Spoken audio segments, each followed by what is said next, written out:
Nous sommes en ligne avec Frédéric Ancel. Il est docteur en géopolitologie et maître de conférences sur les questions internationales à Sciences Po, auteur également du livre Les Voix de la puissance aux éditions Odile Jacob. Frédéric Ancel, bonjour. Bonjour.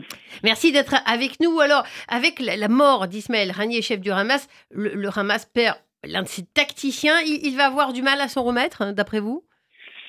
Non, en fait non, parce que c'était pas vraiment un tacticien, c'était une vitrine.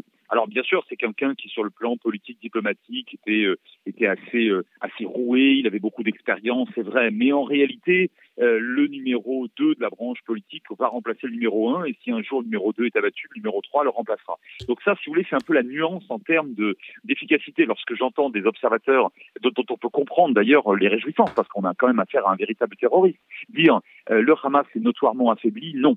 Je pense que si Sinwar, ou lorsque Sinwar, donc le chef de la branche militaire du Hamas, celui qui se bat à Gaza et qui a organisé le gigantesque pogrom du 7 octobre dernier, lorsque lui sera abattu, alors oui, je pense que là, il y aura un effet tactique en quelque sorte important. Mais Haniyeh, c'est surtout le fait de démontrer qu'Israël dispose toujours de ce que j'appelle sa crédibilité dissuasive. Il faut rappeler aux observateurs qu'on n'est pas dans une cour de récréation. C'est-à-dire que là, la guerre menée par le Hamas depuis sa création en 88, non seulement à Israël, mais même au petit Israël d'avant 77, et au-delà de ça aux Juifs de manière générale, est une guerre excessivement cruelle. Et par conséquent, si vous ne parvenez pas à expliquer très concrètement, y compris de manière peu pédagogique, à l'adversaire que vous avez toujours un temps d'avance et que vous avez toujours que vous disposez toujours d'un rapport de force plus important que lui, et qu'est-ce qu'il va faire? Eh bien, il va se renforcer en permanence et vous allez finir par en mourir. Donc, on n'a pas, Israël surtout, au Moyen-Orient, n'a pas le choix que de la crédibilité dissuasive. Et là, il s'est agi, non pas d'empêcher le Hamas pour des raisons techniques ou tactiques de faire quoi que ce soit, parce qu'encore une fois, Haniyeh était extrêmement efficace dans les grands hôtels de Doha, mais sur le terrain, pas du tout. Mais il s'agit de démontrer non seulement au Hamas, mais à l'ensemble des ennemis d'Israël, et évidemment, par voie de conséquence, à l'Iran, puisque là, c'est évidemment l'Iran qui a été surhumilié dans cette affaire, que Israël dispose toujours, en dépit du 7 octobre et des difficultés à Gaza, d'un rapport de force extrêmement considérable. Merci. Israël a mené plusieurs coups successifs, hein, plusieurs annonces. On vient de parler de Mohamed Deif, il y a confirmation. Et l'Iran, au contraire, fait l'objet de plusieurs rappels. Attention à l'escalade des États-Unis, etc. Est-ce que vous croyez qu'ils y seront sensibles ? Alors, que les Iraniens soient sensibles à quoi que ce soit, je vais vous surprendre. Et oui, non, mais vous souriez, mais justement, je vous surprends. Je pense que oui. Je veux dire par là que je dis souvent que la République islamique d'Iran est dirigée par des fanatiques incandescents. Ça, je pense que c'est à peu près incontestable, mais certainement pas par des imbéciles. C'est-à-dire que les Iraniens au pouvoir, et c'est vrai d'ailleurs depuis, alors peut-être pas Khomeini en 79, mais au moins Khamenei depuis 89, on a affaire à un régime qui jauge des rapports de force de manière extrêmement fine. C'est-à-dire que ce coup porté au cœur du dispositif iranien et au cœur de la République islamique d'Iran, et à un moment au cœur géographique, mais au cœur chronologique aussi quand même, au moment de l'investiture d'un nouveau président, même si celui-ci est un fantoche et qui n'a aucun pouvoir, si vous voulez, ça va contraindre, pour répondre à votre très juste question, l'Iran à réagir. Mais à mon avis, je peux me tromper, mais à ne pas réagir de manière outrancière, pour deux raisons que je résume rapidement. D'abord parce que l'homme qui a été abattu n'était pas iranien. Ouais. Et il ne vous aura pas échappé, chère Fabienne, que la première fois que l'Iran intervenait sur le sol, ça frappait directement le sol israélien en le revendiquant, il y a quelques mois. Hein. Pourquoi? Parce qu'Israël avait abattu préalablement en Syrie un haut dignitaire iranien. Or là, ce n'est pas le cas.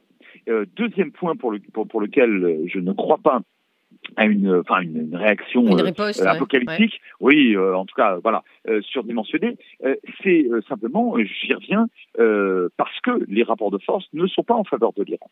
L'Iran peut très bien utiliser ses proxys, de toute façon, il le fait de manière générale, hein. Ça ne sera pas nouveau, hein. Mais aussi le Hezbollah, les milices irakiennes, bon, tout ça va être joué, mais de manière tout à fait classique. Mais pourquoi, à mon avis, L'Iran ne va pas donc surenchérir façon il y a quelques mois, mais plus encore sur le sol israélien, parce que ce serait franchir un nouveau palier dans ce qu'on appelle l'escalade ou l'échelle. Bon. Mais le problème, c'est que le dernier palier, ce serait la destruction totale de l'Iran. Et vous savez très bien pourquoi. Et par conséquent, ça, on a affaire à un régime, encore une fois, fanatique, mais pas apocalyptique. Ce n'est pas un régime suicidaire. On n'est pas dans le Hutu Power en 94 pendant le génocide de Tutsi, et on n'est pas à la fin du Troisième Reich. Et on n'est même pas chez Al-Qaïda. Donc, c'est la raison pour laquelle je serais relativement, je dis bien relativement optimiste sur une réaction qui sera classique, mesurée, habituelle. Et Israël, actuellement, sur plusieurs fronts, le sud Liban, finalement, ce nord du pays qui ne cesse de recevoir des roquettes, bien évidemment, il y a des tensions. À Gaza, le conflit continue. En veille sur le Yémen, où les Houthis restent très dangereux. Bien entendu, Israël est équipé et se prépare et fait la guerre depuis des mois. Est-ce que là, on est vraiment dans une période quand même extrêmement sensible, montée des risques majeurs, non ? Et alors, période extrêmement sensible, oui, ça, pratiquement, mécaniquement, vous l'avez bien rappelé, géographiquement, vous avez tout bien rappelé. Après, je ne suis pas certain que ça constitue un véritable tournant. D'abord parce que il faut toujours revenir au temps long. Qu'on se souvienne des années 50, des années 60, de guerre froide où l'URSS armait à l'époque des États beaucoup plus puissants que les États qui entourent Israël aujourd'hui. Dans les années 70, avec des actes de terrorisme qui frappaient, qui étaient extrêmement meurtriers, il faut s'en souvenir, qui frappaient la Galilée notamment, de la part des différentes branches de l'OLP, les missiles irakiens qui tombent sur Israël en 91. Si vous voulez, il y a eu quand même d'autres moments de très très grandes tensions et y compris malheureusement de très grande létalité. Donc c'est pas totalement nouveau ce qui est en train de se produire. Mais je reconnais que c'est une période qui est effectivement très difficile. Autre point, la guerre à Gaza, elle va finir par s'arrêter faute de combattants du Hamas. Parce que je le dis depuis le 7 octobre dernier, même si ça prendra et ça prend déjà beaucoup de temps, mais que le temps joue en faveur d'Israël, je n'ai jamais cessé de le rappeler, le Hamas, militairement, il est moribond.